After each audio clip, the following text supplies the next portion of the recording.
할렐루야, 주님 부활하셨습니다. 아멘. 지난 20세기 가장 위대한 과학자로 알려진 엘베르트 아인슈타인 물리학자 아인슈타인이 종교 없는 과학은 맹인이고 과학 없는 종교는 맹신이다.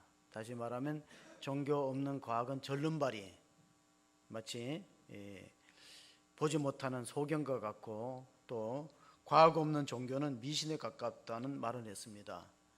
그는 세상을 살아가는 방식이 두 가지인데, 하나는 기적이란 있을 수 없다, 기적은 없다 하는 부류의 사람하고, 또 하나는 모든 것이 기적이다. 우리가 이 자연 세계를 바라보면, 경의의 눈으로 보면은 우리 봄에 얼어붙었던 나무 가지에 순이 돋고 꽃이 피는 걸 보면은 사람들은 이런 탄식을 했습니다.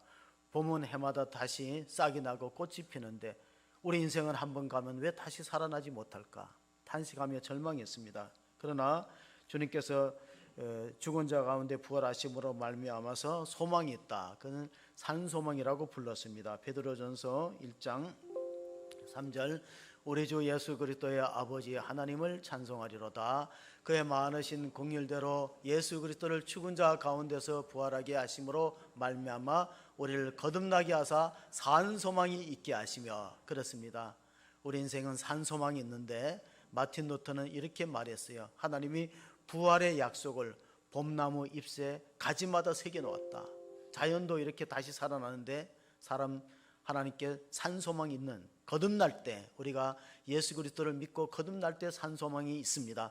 우리나라가 1885년도 4월 5일 부활주일 아침에 3명의 선교사가 제물포에 발을 딛습니다.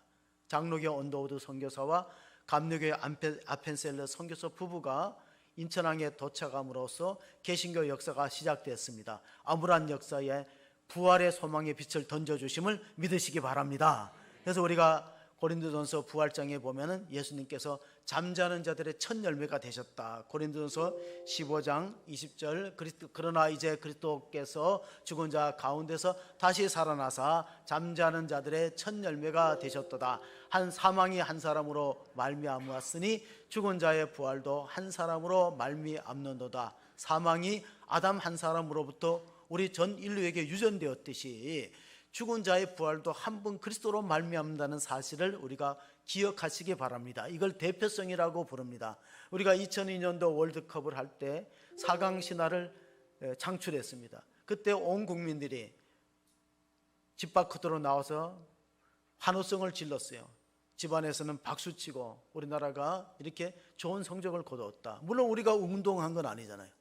11명의 국가 대표 선수들이 승리한 것은 곧 우리나라의 승리고 우리의 승리입니다. 마찬가지로 아담이 사탄의 게임에 빠져서 불순종하여 사망이 들어와서 모든 사람에게 사망이 미쳤듯이 한 번 예수 그리스도를 통해서 생명이 이어졌다 하는 사실을 기억할 때 우리가 참 믿음을 갖는다는 게 어떤 의미가 있는가? 과거 우리는 1945년도에 해방되기 전까지는 우리가 1910년도에 한일 합방을 통해서 36년간 식민지 백성으로 살았어요. 근데 그때 우리 어른들이, 조상들이 잘못했어도 그 대가는 후손들이 다 받는 거예요. 우리 을사조약으로 1905년도에 외교권을 박탈당했고 1910년도에 한일 합병이 있었습니다. 그러면 그 당시에 살지 않았던 후손들이 태어나면은 자동적으로 자기 의사와 선택에 관계없이 식민지 백성이 되는 거예요. 마찬가지로 우리가 아담의 후손은 아담의 죄와 불순종으로 사망이 들어왔고 한 번 예수 그리스도를 통해서 생명이 들어왔기 때문에 믿는 자에게는 소망이 있다 하는 사실을 보여주고 있습니다. 제가 신학교 때 복음서를 가르친 교수님한테 질문을 했어요.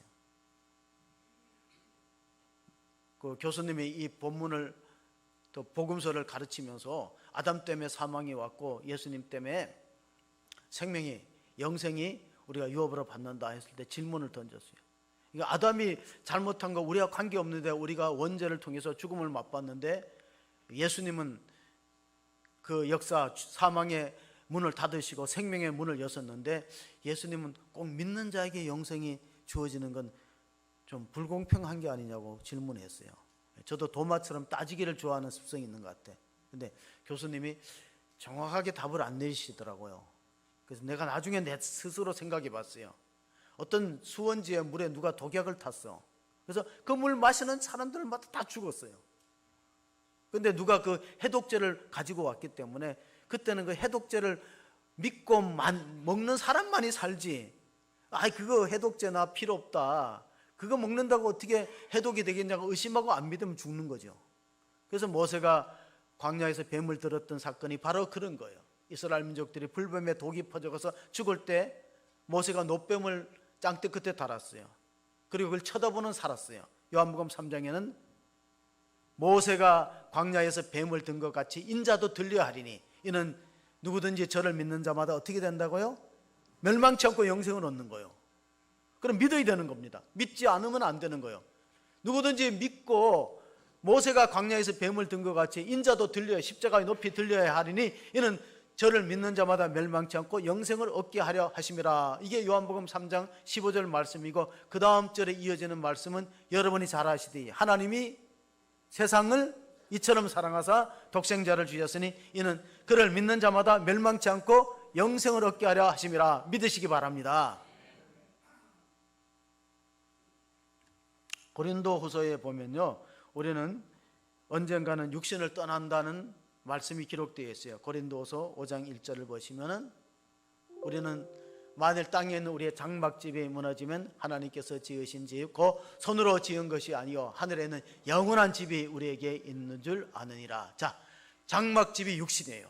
육신은 나이가 먹으면 여기저기 아프고 병들고 허물어질 수밖에 없어요. 그러나 새로운 집이 있다는 거, 하나님이 지으신 집, 바로 부활의 몸, 신령한 몸을 입을 때가 있기 때문에 우리가 낙심하지 않고 영원한 소망을 갖게 되는 것입니다. 독일의 신학자 가운데 칼바르트가 이런 말을 했습니다.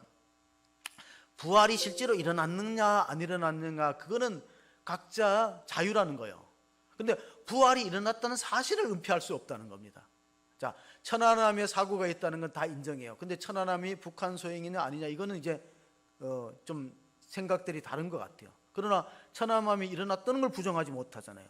칼바르트는 예수님이 십자가에 죽으시고 부활했던 역사적 사실은 은폐될 수 없다는 거예요. 근데 이걸 믿느냐 안 믿느냐는 본인의 선택인 거예요. 우리가 살아있을 때 두 가지를 꼭 기억하라고 칼바르트라는 신학자가 말해서, 하나는 메멘토 모리, 죽음을 기억하라. 또 하나는 메멘토 도미니, 주님을 기억하라. 두 가지는 살아있을 때 꼭 기억해. 치매가 걸려도 두 가지는 기억해야 돼. 내가 죽는다, 메멘토 모리. 그 다음에 메멘토 도미니, 예수님이, 주님이 계시다 하는 걸 기억해야 됩니다. 그리고 죽음이라는 것은 그의 말에 의하면, 칼바르트의 말에 의하면 죽음은 소환장이라 그랬어요. 세상에 하나님께서 생명을 보냈다가 이제 그만 살고 나한테로 오라는 소환장이 바로 죽음이다. 그의 해석입니다. 최근에 어떤 분이 갑자기 소환장을 받았는데, 여러분이 잘 아는 현미 씨라는 가수입니다. 그분은 일사후대 때 우리나라 넘어왔어요. 8남매 중에 다 넘어오지 않았대요. 너무 어려갖고 3, 4살 먹은 밑에 동생은 못 넘어온 거예요. 좀 그래도 성장한 사람들이 넘어와서 우리나라에 살다가, 독실한 불교 신자인데 자기 여동생이 목사님하고 결혼했어요. 그러니까 자기 위에 언니가 있는데, 자기 위에 언니 딸이 노사연이라는 가수고, 자기 밑에 있는 여동생의 또 아들은 한상진이라는 배우인데, 자기 밑에 있는 여동생이 목사님하고 결혼하니까 이제 전도를 했겠죠. 독실한 불교 신자고 미신을 좋아해갖고 나중에 예수 믿고 집에서 신방을 왔을 때 부적을 다 찾아내보니까 17장의 부적이 붙어있더래. 그런 가정이야. 교회 가면 죽는 줄 알았는데, 교회 가면 큰일 나고 교회 가면 죽는 줄 알지만은, 자기 밑에 여동생이 미국에서 남편이 목회하니까 예배 참석시켜서 예배를 드리는데 찬양할 때마다 눈물이 난다는 거예요. 아마 그분은 이제 노래 부르는 직업이 있으니까 찬양의 은혜를 받은 것 같아요. 그래서 예수를 믿고 남북 이산 가족을 신청해 갖고 동생들을 만났어요. 그런데 서너 살 때 헤어졌던 북한의 동생들이 자기보다 늙은 모습을 보고 너무나 마음이 아팠대요. 못 먹어서 이가 다 빠지고, 영양실조로 이가 다 빠지고, 너무 그 동생들을 보고 한동안 우울증이 생겼대요. 북한의 동생들, 여동생들 생각하면 너무 어려갖고 이 1.4.5태 때 피난을 못 나오고 남겨진 여동생들이 그렇게 못 먹고 못 사는 모습을 보고 너무 마음이 아팠다면서요. 남북 이산가족으로 만들어진 노래가 보고 싶은 얼굴이에요. 밤안개로 시작해서. 그리고 떠날 때는 말없이 라는 노래를 부르고 정말 떠날 때는 말없이 갑자기 가버렸어요. 그래서 가수는 자기 노래 말대로 인생을 산다는 말이 있어요. 가수는 자기 노래 말대로. 왜 그러냐면 똑같은 노래를 계속해서 반복으로 부르니까 이게 언어가 갖고 있는 주술적인 힘이 그 인생에 작용된다고 국어학자들이 말하는 거예요. 그래서 말을 잘하는 게 그렇게 중요해요. 우리가 조금만 힘들면 뭐래? 힘들어? 죽겠네 하지 말고 이렇게 하세요. 죽게 있네. 다시 시작. 죽게 있네. 모든 게 주님께 있다는 거예요. 살고 죽는 것도 주님께 있어. 죽겠네 죽게 있네 그래야지. 우리는 조금만 추우면 추워 죽겠네, 더우면 더워 죽겠네. 언어가 갖고 있는 힘이 그렇게 무섭다는 거예요. 독일의 실존주의 철학자 마틴 하이데거는 언어는 존재의 집이라 그랬어요. 왜? 사람은 자기 언어라는 주택 안에 사는 거예요. 말을 잘하는 게 얼마나 중요한가. 긍정적인 말 하는 게 참으로 중요하기 때문에 바울은 복음을 부끄러워하지 않는다. 나는 하나님의 말씀을 부끄러워하지 않는다. 로마서 1장 16절 17절에 고백합니다. 내가 복음을 부끄러워하지 아니하노니 이 복음은 모든 자에게 구원을 주시는 하나님의 능력이 됨이라. 먼저는 유대인에게요 그리고 헬라인에게로다. 복음에는 하나님의 의가 나타나서 믿음으로 믿음에 이르게 하느니 기록된 바 오직 의인은 믿음으로 말미암아 살리라 함과 같으니라. 여러분, 복음에는 하나님의 의가 나타났다면 율법에는 인간의 의가 나타나는 거예요. 그래서 유대교와 기독교가 차이가 뭐냐? 유대교는 율법적인 종교입니다. 율법적인 종교는 자기 의가 나타나고 인간의 의가 나타나는 거예요. 그러나 복음은 하나님의 의. 하나님이 우리의 죄를 위해서 그 아들 예수님을 십자가에 죽어서 우리의 속죄가 이루어졌다. 그걸 믿으니까 믿으면서 믿음에 이르게 하고 오직 의인은 믿음으로 말미암아 살리람과 같으니라. 그런데 우리가 이 믿음을 갖기가 얼마나 어렵냐면요, 제자들도 부활을 잘 안 믿었어요. 여인들이 부활의 첫 목격자가 되었다고 오늘 새벽기도 말씀을 들었는데 그 여인들이 부활의 첫 목격자가 되었고 사도들한테 전해서 예수님이 평소에 자신이 하신 말씀대로 부활하셨습니다. 그러니까 절대 안 믿는 거예요. 그래서 마가복음 16장 14절 15절 보면 부활하신 예수님이 꾸짖었어요. 그 후에 11 제자가 음식을 먹을 때 예수께서 그들에게 나타나서 그들의 믿음이 없는 것과 마음이 완악한 것을 꾸짖으시는 이는 자기가 살아난 것을 본 자들의 말을 믿지 아니함이니라. 그렇습니다. 이러실 때 너희는 온 천하에 다니며 만민에게 복음을 전파하라. 14절에 보시면요, 부활을 안 믿는 사람은 마음이 완악한 사람이다. 부활을 안 믿는 사람은 믿음이 없는 사람이다. 예수님이 하신 말씀이에요. 그런데 우리가 11 제자는 잘 믿고 도마만 의심에 많은 걸로 오해해요. 안 그래요. 11 제자가 다 잘 안 믿었어요. 부활이라는 게 있을 수 있는가? 사람이 한번 죽으면 땅에 묻히면 그만이지 어떻게 다시 산단 말이냐. 그건 과학적으로 상식적으로 안 맞는 거야. 도마는 어떻게 의심에 많았냐면요, 요한복음 20장 24절 25절 보시면 12 제자 중에 하나로서 디도모라 불리는 도마는 예수께서 오셨을 때 함께 있지 아니한지라. 다른 제자들이 그에게 이르되 우리가 주를 보았노라 하니 도마가 이르되 내가 그의 손에 못자국을 보며 내 손가락을 그 못자국에 넣으며 내 손을 그 옆구리에 넣어보지 않고는 믿지 아니하겠노라 하니라. 자, 처음에 사도들이 안 믿었다가 이제 부활하신 예수님을 만나갖고 믿게 됐어요. 그리고 이제 그때 없었던 사람이 도마라는 제자예요. 주님이 임재할 때 내가 부재하면 못 만나기 때문에 청교도 신앙인들은 모든 예배에 참석하는 것을 신앙생활의 가장 중요한 요소라고 했어요. 언제 주님이 나타나실지 모르니까 모든 예배에 참석해야 되는데 도마는 혼자 그냥 돌아다니니까 도마는 좀 담대하고 용기가 있었던 것 같아. 다른 제자들은 무서워서 숨어 있는데 도마는 혼자 다니는 거예요. 혼자. 붙잡히면 어떻게 하려고. 그러다가 제자들이 우리 부활한 주님 만났다니까 에이, 나는 내 눈으로 확인하고 내 손으로 만져보지 않고는 절대 믿을 수 없다. 여러분, 그런 사람은 실증주의자라고 하는데 머리가 좋고 공부를 많이 한 사람일수록 의심이 많은 거예요. 도마는 상당히 지성적인 사람이었다. 우리나라의 이효령 박사가 젊을 때는요 부활을 안 믿었어요.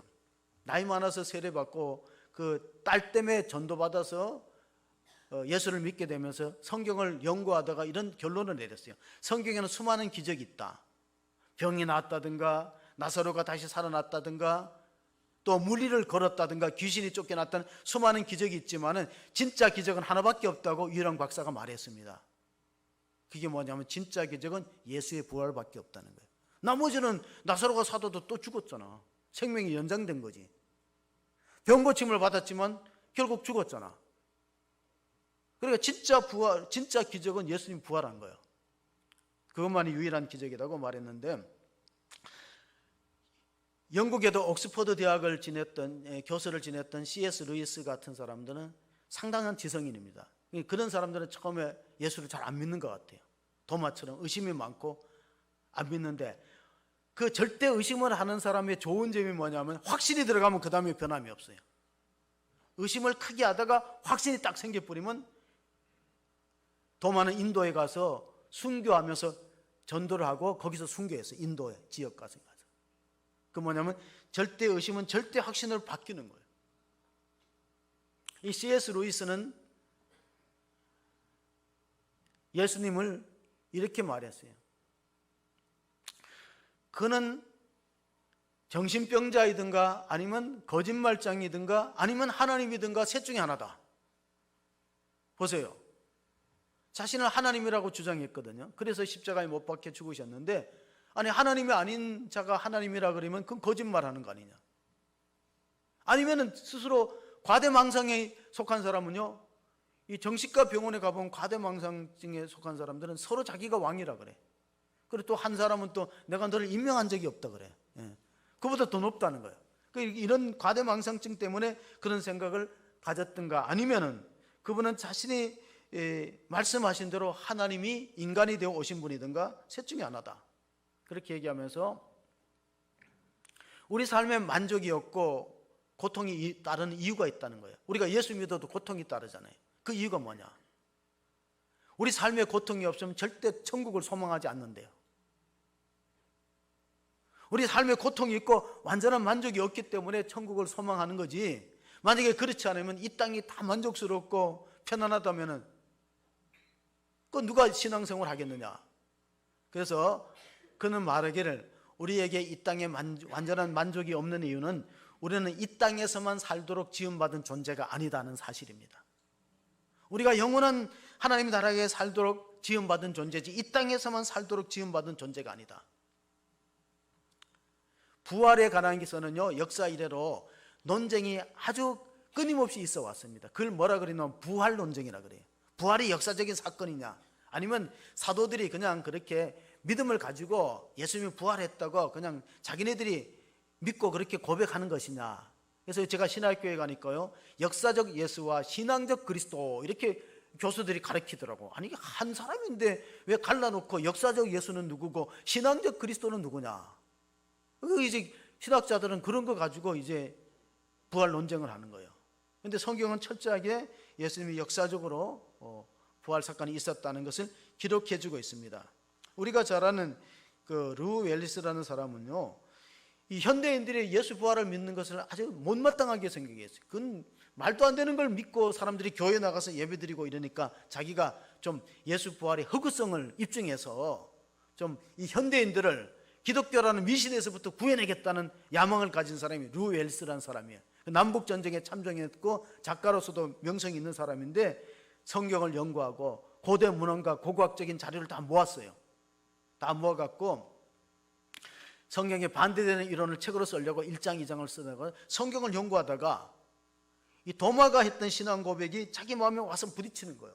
도마가 의심이 되게 많았는데 결국 부활하신 주님을 만나서 신앙 고백을 하는 장면이 그 20장 28절 29절에 있는데, 그가 루 웰스라는 사람이 결국은 성경을 연구하다가 성경 속에서 부활한 주님 만나서 도마와 같은 고백을 합니다. 도마가 나중에 이렇게 고백했습니다. 요한복음 20장 28절 29절 도마가 대답하여 이르되 나의 주님이시요 나의 하나님이시니이다. 예수께서 이르시되 너는 나를 본고로 믿느냐, 보지 못하고 믿는 자들은 복되도다 하시니라. 그래서 이 고백을 그분도 성경을 읽다가 무릎을 꿇고 예수님은 나의 주님이시고 하나님이시다 해갖고 성경에 반박되는 소설을 쓰려는 걸 바꿔갖고 만들어진 작품이 배너라는 작품이야.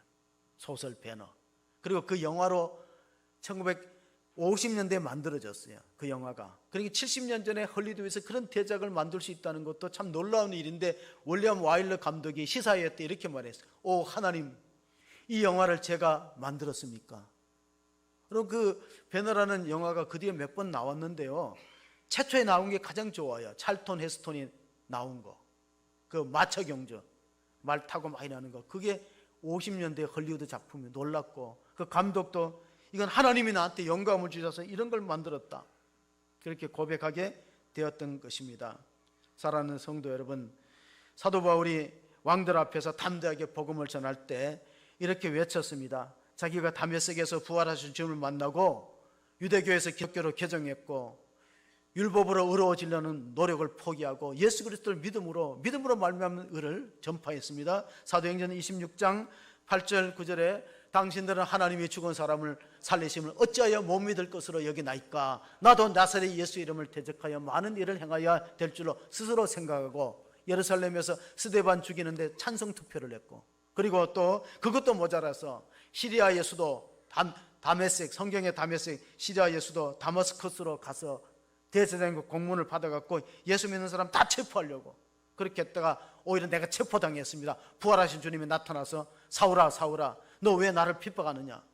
그래서 엎드려졌다가 탈 것에서 엎드려서 주여 누구시나이까 물어보니까 나는 너가 핍박하는 예수라 해서 내가 바뀌었습니다. 이제 예수를 전하는데 내 목숨을 걸겠습니다.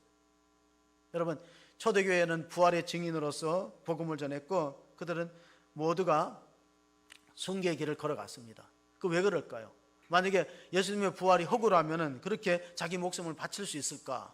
신학자들은 그렇지 못하다는 거예요. 제자들이 급격하게 변화된 것은 처음에 제자들은 다 예수님 버리고 도망갔잖아요. 숨어버렸잖아요. 근데 그들이 예수님을 증거하여 목숨을 바친 것은 실제로 봤기 때문에 그렇다. 물론 이제 부활에 대해서 여러 가지 반대 이론이 있습니다. 뭐 환각을 보았다, 제자들이 환각을 보았다, 뭐 그렇게 말하는 사람도 있고, 또 어떤 사람들은 예수님이 완전히 죽은 게 아니고 그냥 기절했다가 그 무덤에 돌을 밀고 나왔다. 그런데 그거는 가당치 않은 것이, 우리가 성경을 보니까 로마 군병이 완전히 죽었는지 확인 사살하기 위해서 창으로 옆구리 찔렀어요. 근데 성경은 물과 피가 쏟아졌다 그러는데 심장이 정지되면은 물은 물대로 나오고 피는 피대로 나오는 거예요.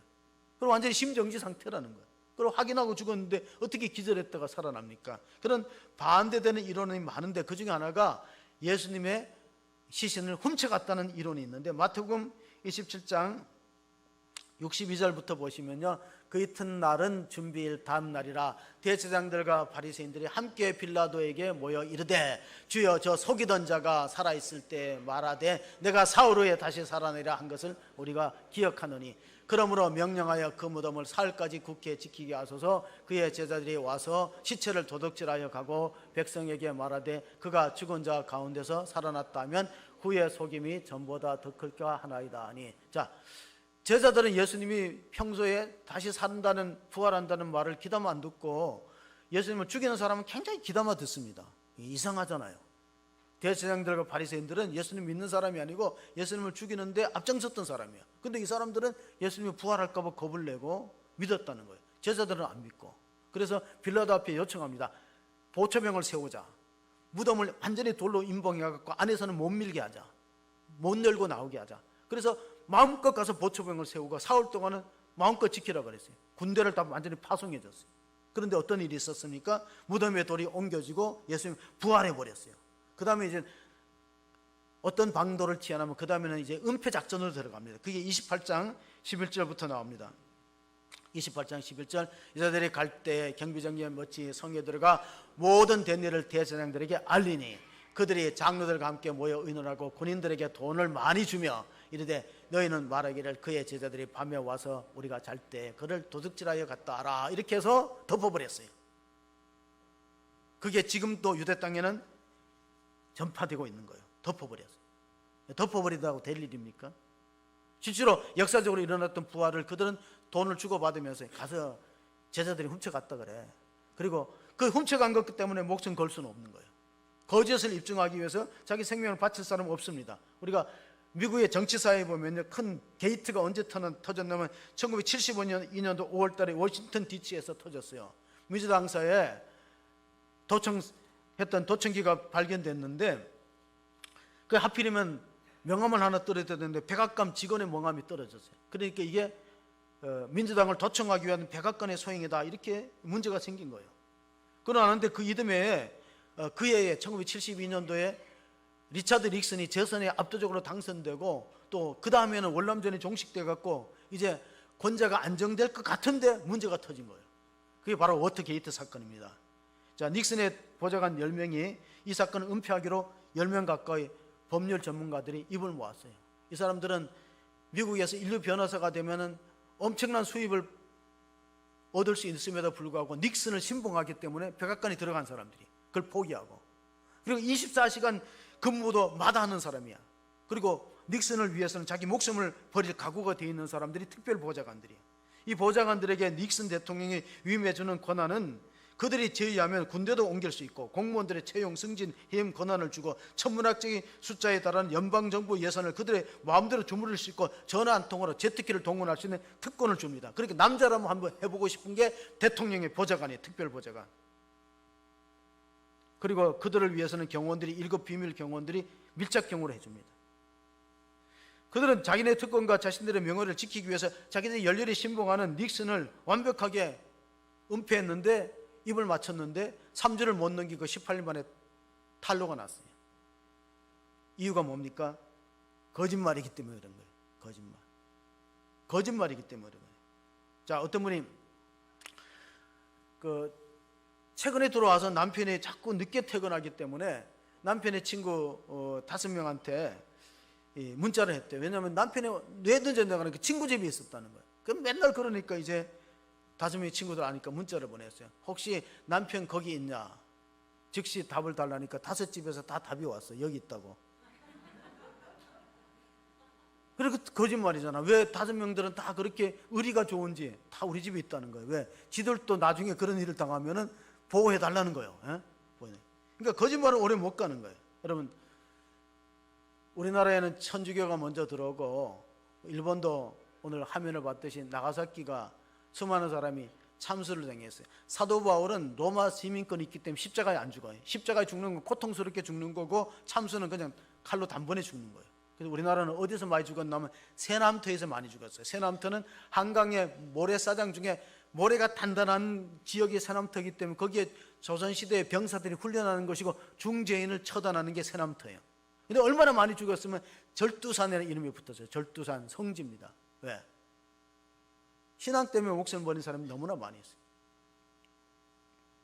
프랑스에 가면 몽마르트르 언덕이 있는데 몽마르트 언덕은 프랑스 시내에서 가장 높은 언덕인 몽마르트르예요. 몽이 마운틴 산이고 마르트르는 순교자예요. 마트가 영어로 마트가 순교자고 프랑스 말로는 마르트르가 순교자예요. 그러니까 순교자가 얼마나 많이 거기에 죽었다는 거예요. 성당이 기념 성당이 세워지고. 자, 일본은 나가사키, 우리나라는 세남터, 그리고 프랑스는 몽마르트, 다 신앙을 지키다가 목숨을 버렸는데 간혹 변절자가 있어요. 제가 오래전에 밀정이라는 영화를 보니까 왜 친일파가 됐냐고 물어보더라고요. 그 영화 끝에 가면. 그러니까 우리나라가 이렇게 갑자기 해방될 줄 몰랐대. 그러면 왜 신앙을 배교했느냐? 죽으면 진짜 천국과 지옥이 있는 줄 몰랐다. 이렇게 대답할 거예요. 진짜 천국과 지옥이 있다면 내가 믿음을 버리고 배교하겠느냐고. 친일 행각을 하는 사람이 우리나라 그렇게 갑자기 독립이 되고 해방이 될 줄 알았더라면 내가 일본 편에 섰겠느냐. 마찬가지로 설마가 사람 죽이는 거예요. 고린도전서 보면요, 고린도전서 15장에 보면은 이런 말씀이 있습니다. 내가 사람의 방법으로 에베소에서 맹수와 더불어 싸웠다면 내게 무슨 유익이 있으리요? 죽은 자가 다시 살아나지 못할 터이면 내일 죽을 터이니 먹고 마시자 하리라. 속지 말라. 악한 동무들은 선한 행실을 더럽히나니 깨어 의를 행하고 죄를 짓지 말라 하나 하나님을 알지 못하는 자가 있기로 내가 너희를 부끄럽게 하기 위하여 말하노라. 친구 잘 만나야 됩니다. 주변에 믿음 좋고 긍정적인 사람 만나야지 부정적이고 그런 사람들 얘기 들으면 결국 영적으로 내가 손해를 보는 겁니다. 악한 동무는 선한 행실을 옆이고, 여러분 교회에 대해서 얼마나 많은 부정적인 시각들이 있습니까? 그런 안 좋은 인터넷 우리 자녀들이 못 보게 해야 됩니다. 그 아이들의 영혼을 막치는 거예요. 여러분 사람이 죽으면 뭘 남기는 줄 알아요? 이름을 남기죠. 호사 유피, 호랑이는 죽으면 가죽을 남기고 인사유명, 사람 죽으면 이름을 남기는데 어떤 이름을 남깁니까? 우리 현미 씨가 죽었을 때 그 영정 사진 밑에 보면요, 그 이름 없어요. 한문으로 권사 김명선이라 나와 있어요. 한번 자세히 보세요. 권사 김명선. 그렇게 유명한 이름, 스타 이름은 마지막 죽을 때는 아무 의미 없어요. 여러분이 직분이 의미가 있는 걸 믿으시기 바랍니다. 여러분 죽으면은 집사, 권사, 장로, 목사 아무개 쓰지 세상에 사장, 국회의원 안 씁니다. 왜? 하나님 나라에 그게 믿음이 필요한 거지. 물론 요즘에는 묘비를 안 세우니까 유골함에다 쓰는 거예요. 유골함에도 권사 아무개 쓰지 사장 아무개 안 써요. 그 직분에 부끄럽지 않도록 신앙생활을 하기 위해서는 사람 잘 만나야 돼. 옆에 사람 잘 만나야 돼. 예, 10명의 보좌관 가운데 상원의원, 미국의 상원의원 키에라는 사람이 있어요. 키에라는 사람이 자기 친구 찰스 콜슨이 특별 보좌관에 나는 새도 떨어뜨리다는 권력의 자리에서 부귀영화를 누리다가 감옥에 들어갔거든요. 워터게이트 사건 때문에. 그러니까 늘 전도하고 기도하는데 말 안 듣는 거예요. 고집이 세고 냉혈한 사람이 찰스 콜슨이라는 사람인데 형기가 7개월 남았을 때 법원에다가 요청을 했어요. 남은 형기 7개월을 내가 대신 살을 테니까 찰스 콜슨을 석방시켜달라. 대법원의 판례를 다 검토해 봤대요. 판례를 검토해 보니까 과거에 한 번은 그런 예가 있어도 그건 이제 폐지된 법조문이고 이거는 허용이 안 돼 기각이 됐어요. 근데 그걸 누가 알았냐면 감옥에 들어가 있던 찰스 콜슨이 그 소식을 들었어요. 자기 친구 상원의원 키에가 자기 석방을 위해서 남은 형기 7개월을 대신 살겠다는 신실한 그리스도인이 있었어요. 감동받았어요. 그가 성경을 읽고 거듭남의 체험을 하고 썼던 책이 뭐냐면 번 어게인, 중생이라는 책이에요. 미국에서 엄청나게 많이 팔렸어요. 그리고 그가 만든 선교회가 교도소 선교회입니다. 이 사람은 나중에 교도소에서 자기 동료들, 죄수들 빨래를 해줬어요. 변화받고 나서. 그렇게 거만하고 권력에 도취되어 있던 사람이 완전히 변해버렸어요. 오늘 의심 많은 도마가 우리가 26절, 27절에 이래 보면은 예수님께서 그들이 다 숨어 있을 때 요한복음 20장 26절 숨어 있을 때 나타납니다.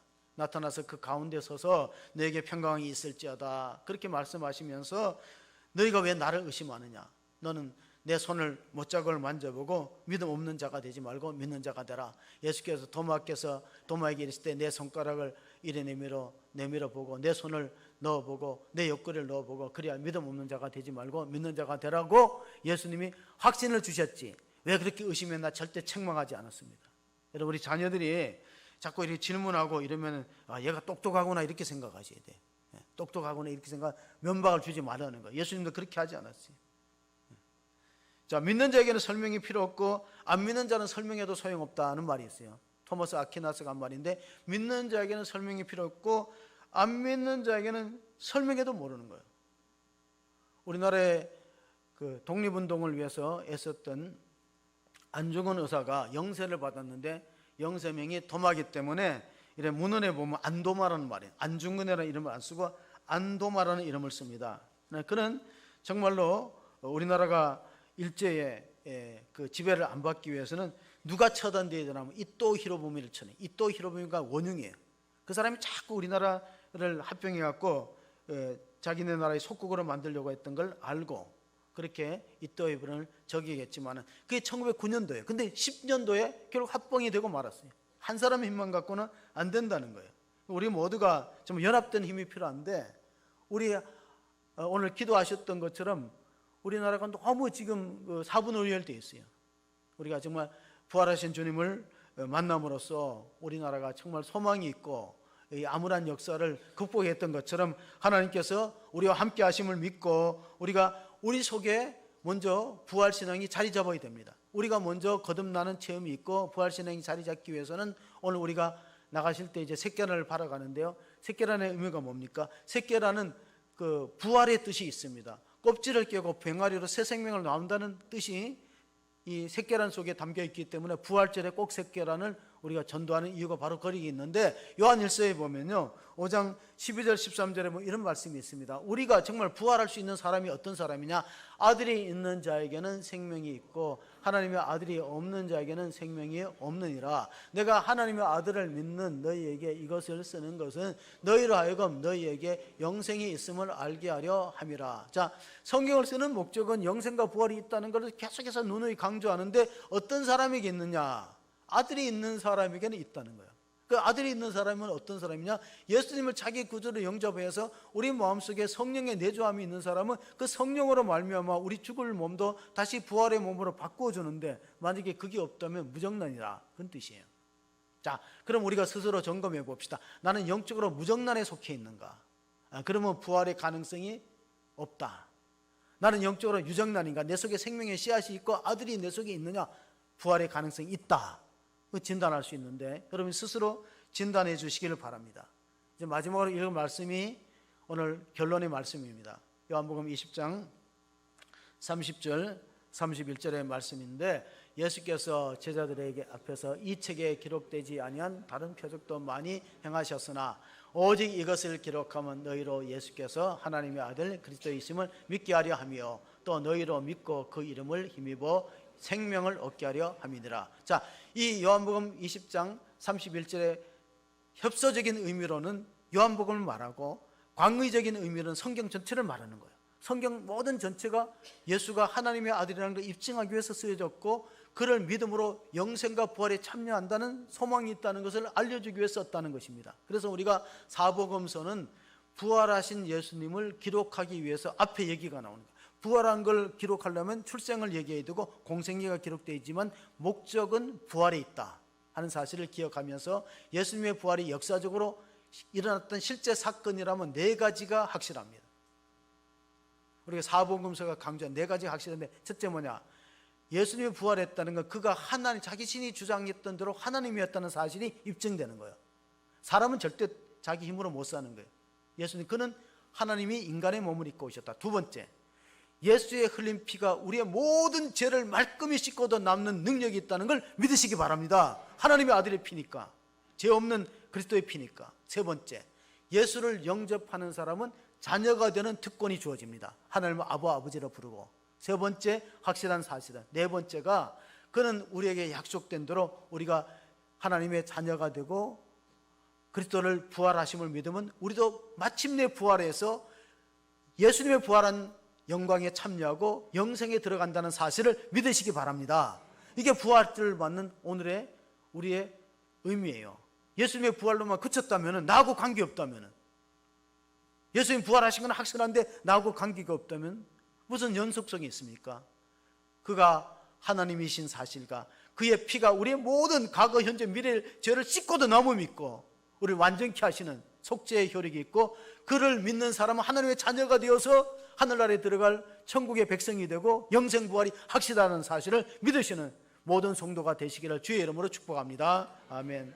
할렐루야. 전능하신 하나님, 2023년도 부활주의를 의미 있게 보내기를 원합니다. 도마의 신앙 고백처럼 예수님의 부활하신 모습을 확인하고 나의 주님이시며 나의 하나님이시라는 신앙 고백이 우리 모든 성도의 고백이 될 수 있도록 도와주시옵소서. 오직 이것을 기록하면 너희로 예수께서 하나님의 아들 하나님이신 걸 믿게 하려 하며 그를 믿어서 영생을 얻고 부활에 참여하는 것이 성경을 기록한 목적이라고 했습니다. 우리 모든 성도들이 영안을 열어서 부활하신 주님 만나게 하시고, 우리 자녀들과 가족들이 다 부활하신 주님을 인격적으로 영접하고 체험함으로써 우리도 또한 부활의 소망을 갖고 이 땅의 어떤 고난과 고통과 어려움과 능히 극복하고 주님을 바라볼 수 있는 믿음의 사람으로 온전하게 설 수 있도록 도와주시옵소서. 가서 부활의 기쁜 소식을 이웃에 전하여서 많은 영혼을 살리는 데 쓰임받는 교회와 성도가 되어지기를 간절히 소원하고 우리 구주 예수 그리스도의 이름으로 기도합니다. 아멘.